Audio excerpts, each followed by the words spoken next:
Hey guys, I am now reading from at home. So instead of our Harry Potter corner, you're going to see this lovely picture of the sorting hat that my daughter Maddie drew as I read for you starting chapter 7, which is called Mudbloods and Murmurs. Harry spent a lot of time over the next few days dodging out of sight whenever he saw Gilderoy Lockhart coming down a corridor. Harder to avoid was Colin Creevy, who seemed to have memorized Harry's schedule. Nothing seemed to give Colin a bigger thrill than to say, "All right, Harry," 6 or 7 times a day and hear "Hello, Colin" back, however exasperated Harry sounded when he said it. Hedwig was still angry with Harry about the disastrous car journey, and Ron's wand was still malfunctioning, surpassing itself on Friday morning by shooting out of Ron's hand in charms and hitting tiny old Professor Flitwick squarely between the eyes, creating a large, throbbing green boil where it had struck. So, with one thing and another, Harry was quite glad to reach the weekend. He, Ron, and Hermione were planning to visit Hagrid on Saturday morning. Harry, however, was shaken awake several hours earlier than he would have liked by Oliver Wood, captain of the Gryffindor Quidditch team. "What's the matter?" said Harry groggily. "Quidditch practice," said Wood. "Come on." Harry squinted at the window. There was a thin mist hanging across the pink and gold sky. Now that he was awake, he couldn't understand how he could have slept through the racket the birds were making. "Oliver," Harry croaked, "it's the crack of dawn." "Exactly," said Wood. He was a tall and burly sixth year, and at the moment his eyes were gleaming with crazed enthusiasm. "It's part of our new training program. Come on, grab your broom and let's go," said Wood. "None of the other teams have started training yet. We're going to be the first off the mark this year." Yawning and shivering slightly, Harry climbed out of bed and tried to find his Quidditch robes. "Good man," said Wood. "Meet you on the field in 15 minutes." When he found his scarlet team robes and pulled on his cloak for warmth, Harry scribbled a note to Ron explaining where he'd gone and went down the spiral staircase to the common room, his Nimbus 2000 on his shoulder.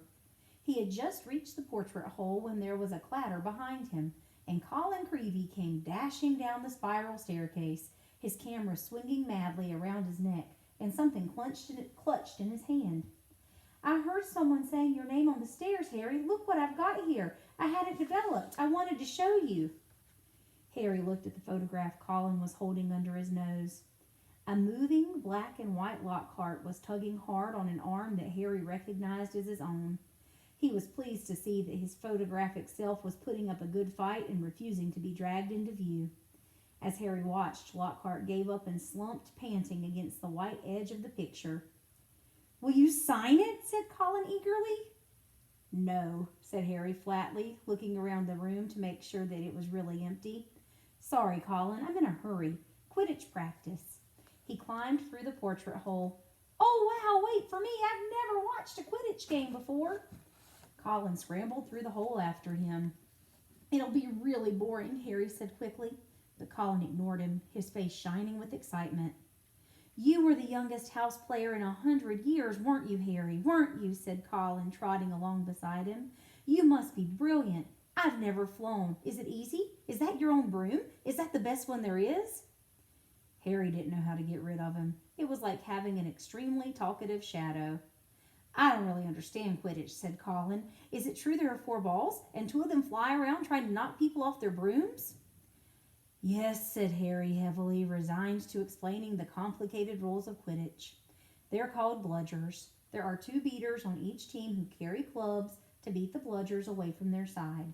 Fred and George Weasley are the Gryffindor beaters." "And what are the other balls for?" Colin asked, tripping down a couple of steps because he was gazing open-mouthed at Harry.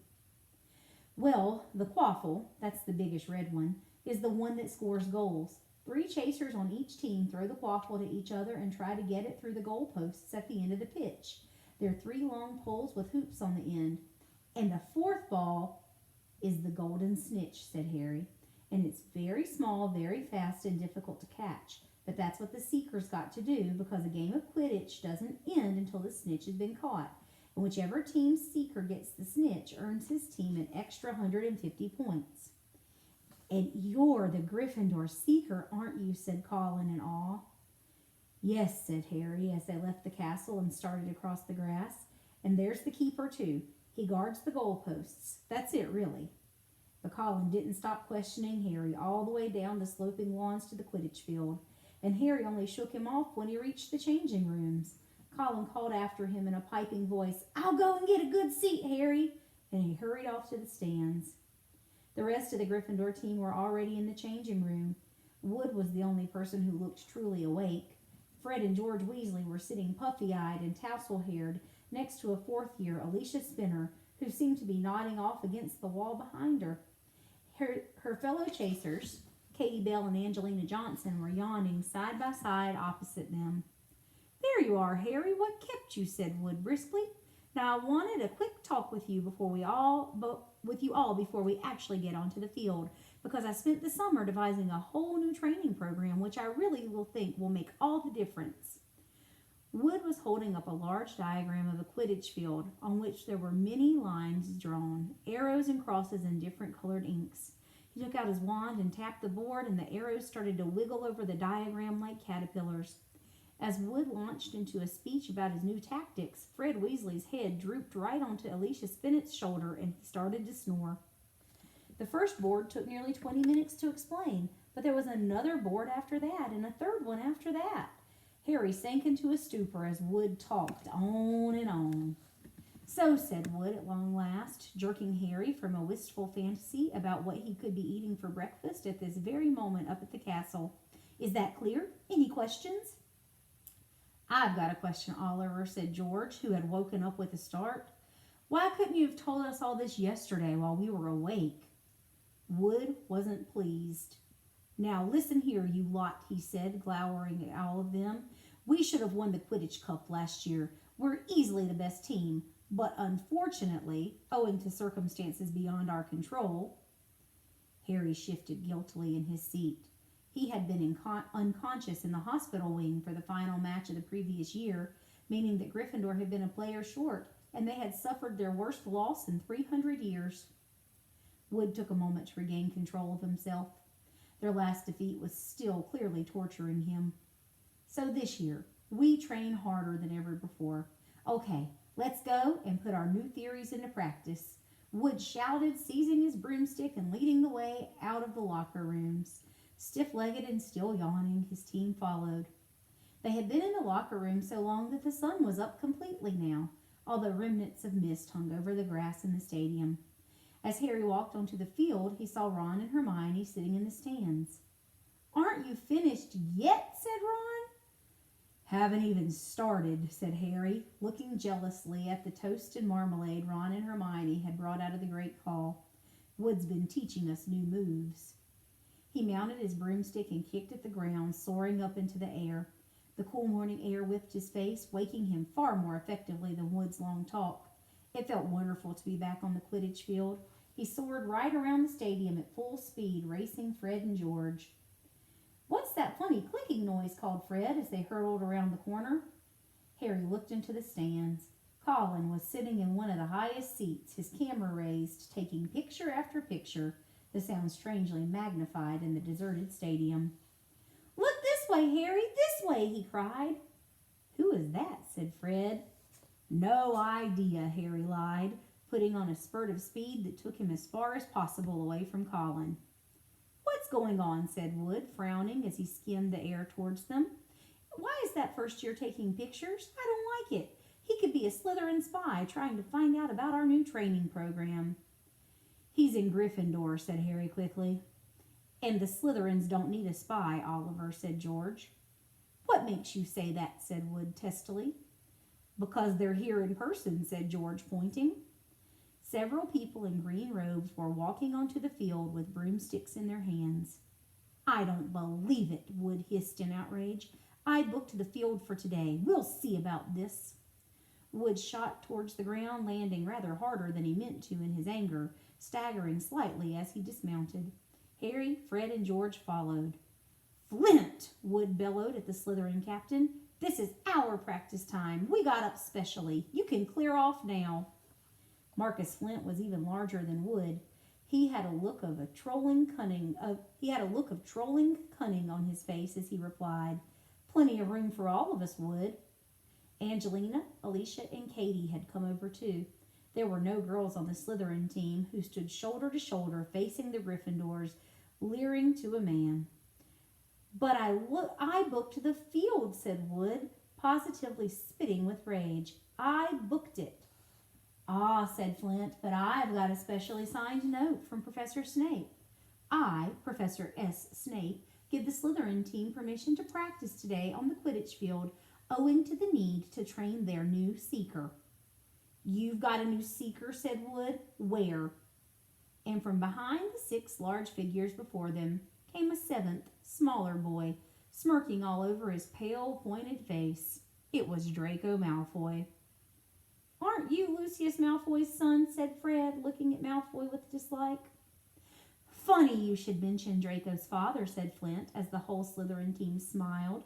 Let me show you the generous gift he's made to the Slytherin team. All 7 of them held out their broomsticks. 7 highly polished, brand new handles, 7 sets of fine gold lettering spelling the words Nimbus 2001 gleamed under the Gryffindors' noses in the early morning sun. The very latest model. They only came out last month, said Flint, carelessly flicking a piece of dust from the end of his own. I believe it outstrips the old 2000 series by a considerable amount. And as for those old clean sweeps, he smiled nastily at Fred and George, who were both clutching clean sweep 5s. It sweeps the board with them. None of the Gryffindors could think of anything to say for a moment. Malfoy was smirking so broadly his cold eyes were reduced to slits. Oh, look, said Flint, a field invasion. Ron and Hermione were crossing the grass to see what was going on. What's happening? Asked Ron. Why aren't you playing? And what's he doing here? He was looking at Malfoy, taking in his Slytherin Quidditch robes. I'm the new Slytherin Seeker, Weasley, said Malfoy smugly. Everyone's been admiring the brooms my father bought our team. Ron gaped open-mouthed at the 7 superb broomsticks in front of him. Good, aren't they? Said Malfoy smoothly. But perhaps the Gryffindor team will be able to raise some gold and get new brooms too. You could raffle off those old clean sweep 5s. I expect a museum would bid for them. The Slytherin team howled with laughter. At least no one on the Gryffindor team had to buy their way in, said Hermione sharply. They got in on pure talent. The smug look on Malfoy's face flickered.